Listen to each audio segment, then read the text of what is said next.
Welcome back. First, I want to talk about a couple of leftover pieces of business from last time. So I'm going to go ahead and log back in.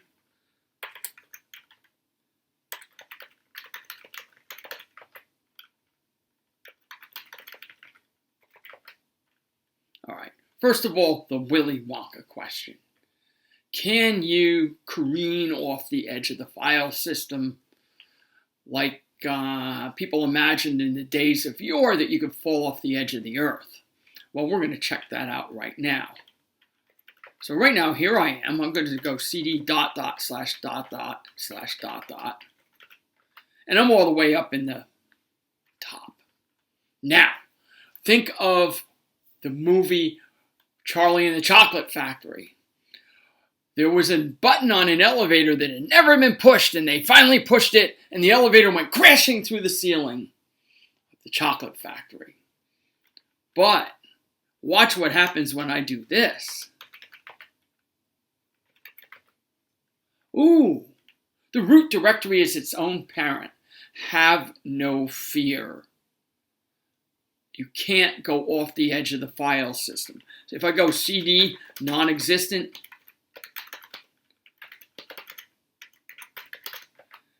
it'll just give me an error message. Okay, so you can't disappear into oblivion.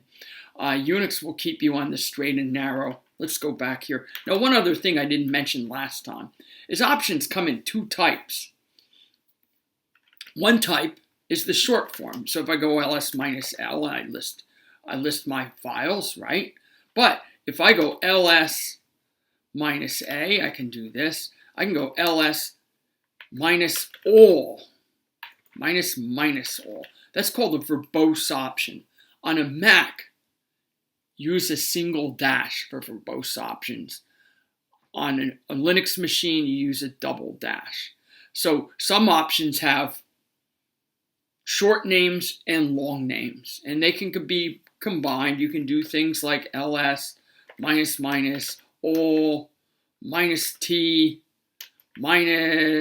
-a, -l. Oh, what happened here?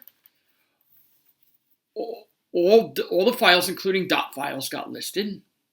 Okay, that's -a. -l, they're listed in long format. You can see that. T, they're listed in reverse chronological order of last modified date. Okay, so we can see things go all the way back to September 14th of 2016. Okay, so we can do that. We can use a long form option as well as a short form option. Later, you'll see how to find all the options for a command. There is online help, and it's relatively simple to use.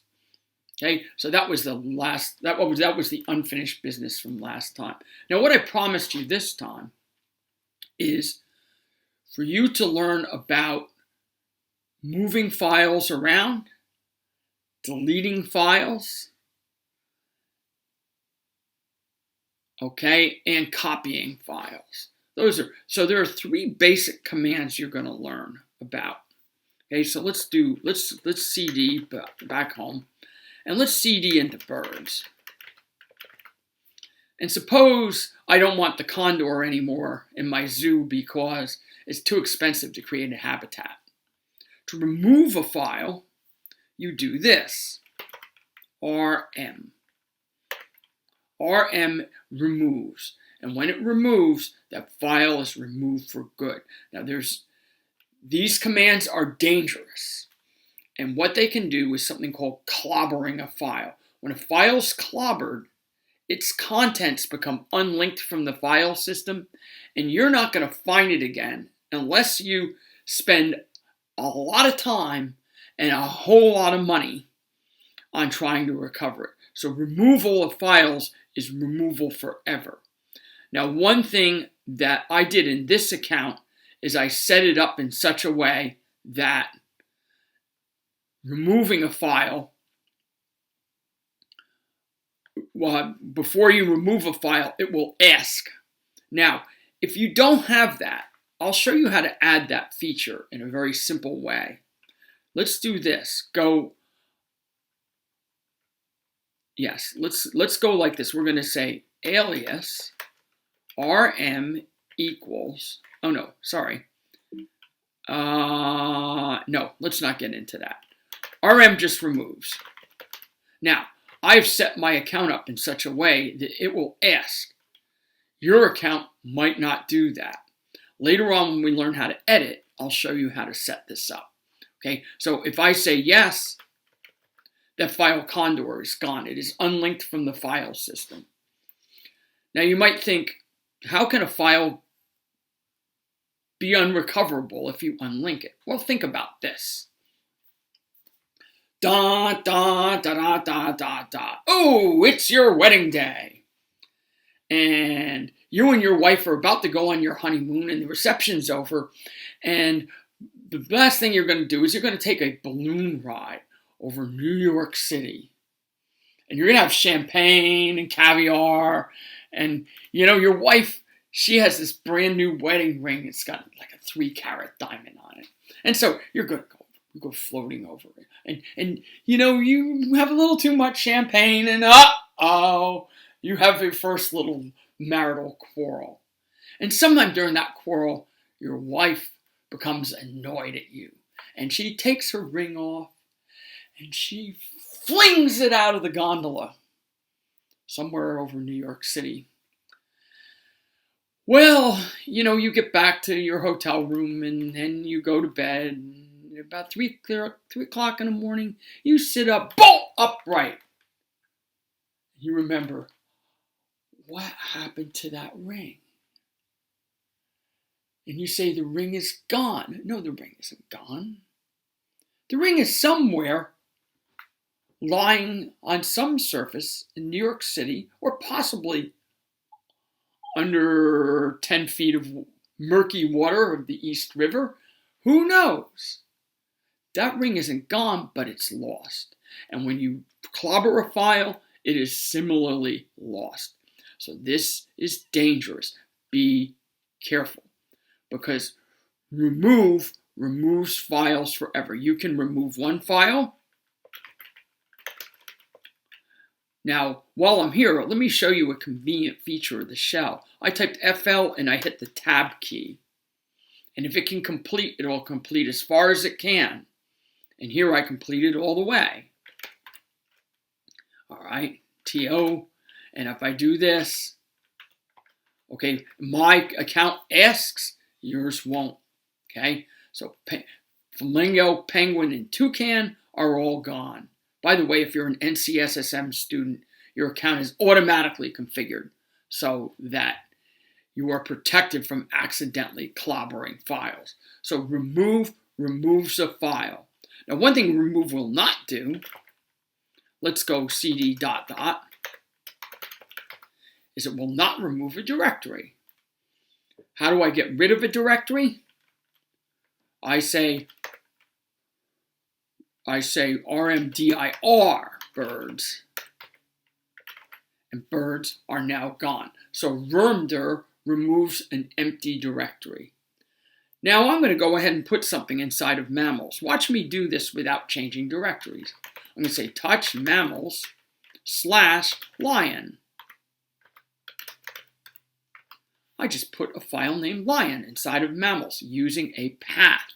Okay, so this path has a directory / that could be a directory or it could be a file. I could even do this. I could say micdir mammals /carnivores. All right. Now, if I ls mammals, let's do ls -f mammals. I can see the contents. Carnivores is in there, lions in there. Okay, so we have carnivores and lion. Now, I might like to move lion into directory carnivores. Now, I could cd in and do that, but I'm going to do it from right here. I'm going to stay right where I am. So I'm going to say mv mammals /lion mammals /carnivores. Ooh, where'd the lion go? Watch this.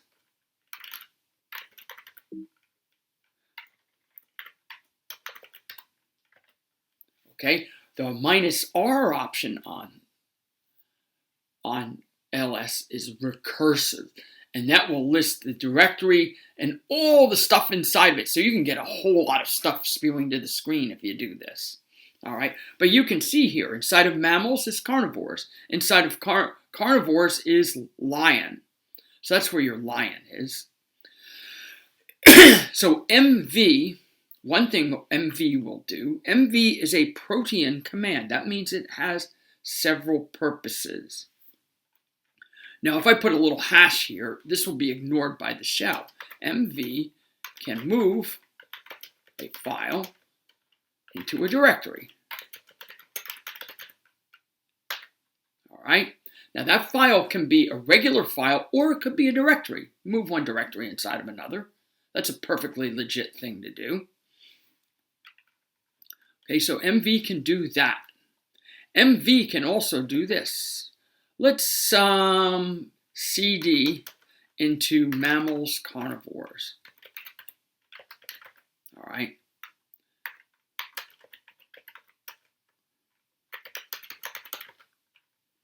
MV lion Clarence. Well, now the name of the file lion is Clarence. Now I should make a note here for you. Danger. If the second argument exists,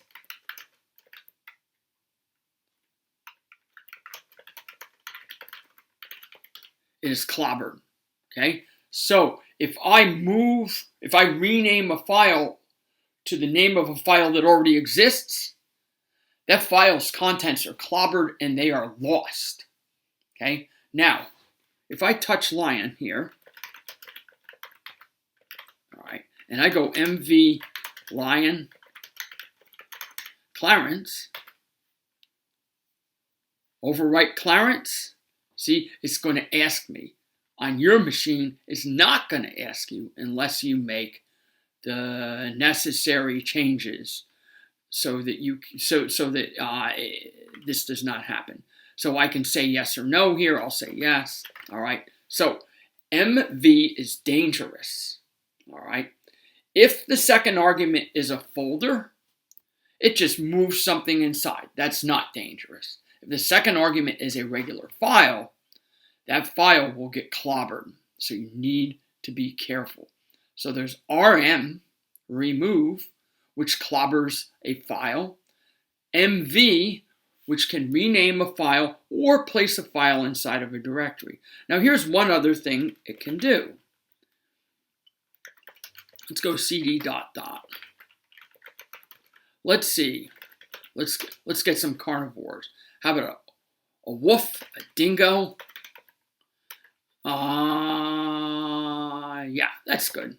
All right. Now watch this. And notice I'm using that tab key. I have two files here and then a directory at the end. What does it do? It will take all those items and move it into the directory. If you put a regular file at the end, it will error out. Here, let me show you that. Let's just cd down into carnivores. And let's Clarence, dingo, wolf. Wolf is not a directory. And I will simply get an error message. Okay? So MV is a protean command. It has different forms. It can move a file into a directory. It can rename a file under a new name. Okay? If the new name does not exist, then that file is automatically created. The file is just simply renamed. That's a good way to think of it. If the file does exist, the donor file's contents are transferred into the recipient file, and the recipient file is clobbered. Okay? So MV, dangerous. RM, also dangerous. Now there's a third command, CP, which copies. All right.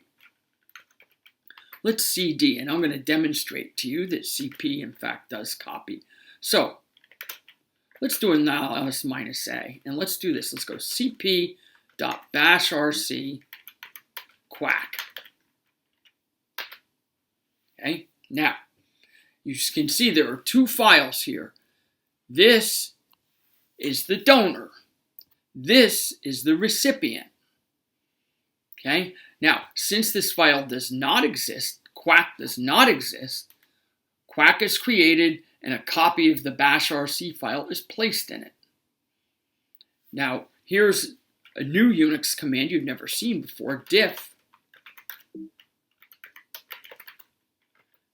If you say diff in two files and you don't get any reply, it tells you the files are identical. Otherwise, it'll show you all the differences between them. So I can copy a file into another file. Now, here is where there are caveats. If I copy onto a file that exists, watch this, and quack already exists, it will be clobbered. If the recipient file is a directory, a copy of that file will simply be placed in that directory. Okay, you can think of it this way: it leaves a copy of the file behind. Okay, so we have rm to remove files, cp to copy files, mv to name files. So I'm going to go through a little exercise here, and I'm going to create a whole bunch of stuff, and then I'm going to get rid of it. Okay, we'll go through this exercise. Let's see, what do I have left here? You know what? Let's go ahead and I'm going to get rid of a bunch of things. I'm going to get rid of quack because I don't want it anymore. I think this is empty. Yes. Oh, I have to say rmdir reptiles. It's removed. Now, if I want to get rid of mammals, I have to get rid of everything inside of it. So I'm going to go down into carnivores. Now, here's a dangerous thing to do, but you can do it. This is called a wildcard. That stands for any string of characters. So remove everything. I'm going to get rid of Clarence. Goodbye, Dingo. Goodbye, Wolf. Now I'm going to go cd dot. I have to get out of the directory. I've removed carnivores.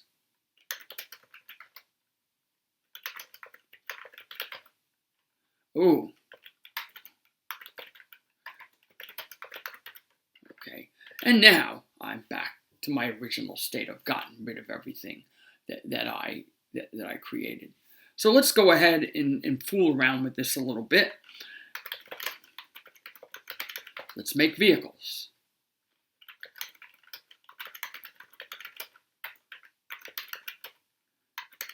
Ooh, ooh, ooh.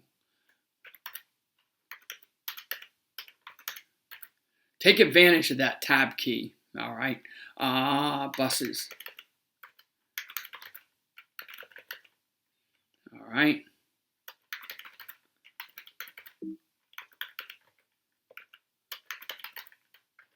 Hey, look at that. I made files inside of here. Let's go cd into vehicles.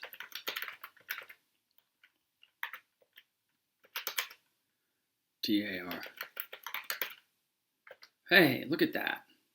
Oh, what logically belongs in here? Cars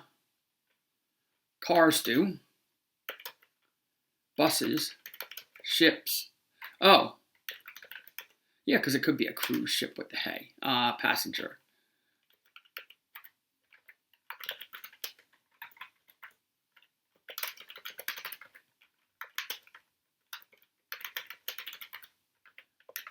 All right. So see, I have freight and I have passenger. Let's see. Let's cd into passenger. Let's cd into freight. Hey. Hey, let's put ships in there too. Okay, so we have two files with the same name, but they're in separate directories, so they are different files. You don't have to worry about that. Okay, so we just created this little file tree here. Let's cd ... Now let's do an ls -r on vehicles. So you can see what we see. That's what we created. So how do I get rid of this?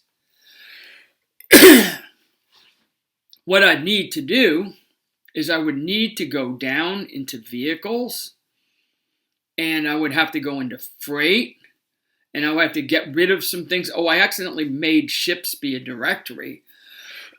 So let's see how to get rid of all this crud. So I'm going to cd into vehicles. And I see there are no files in here, so I can't make any progress. So I'll go into passenger. And so I'm going to remove buses, cars, ships. All right, I'm going to remove all those. Okay, now my directory is empty. And just to see that, the only thing that's left are links to that directory and the parent directory. That means it's ready to remove, so you can cd ... You have to get out of the directory. You can't remove a directory you're in. You can't do rm . That's going to give you, we'll see what that gives you. All right. So now I'm going to get rid of passenger. And I have to remember to use rmdir. Okay, here's freight. So I can get rid of trucks. Ships is empty. If it weren't empty, I'd have to go down and clean it out, right? Okay, and now let's see ls, what's left. All right. Now you should replay this and try and do a similar kind of thing, just so you can get a feel for how all these commands work. Hey, let's try this. Look at that. Unix is gonna give me a kick in the seat of the pants and say you cannot remove. No, you can't remove an ancestor directory. You can't remove a directory you are in. You have to get out of it.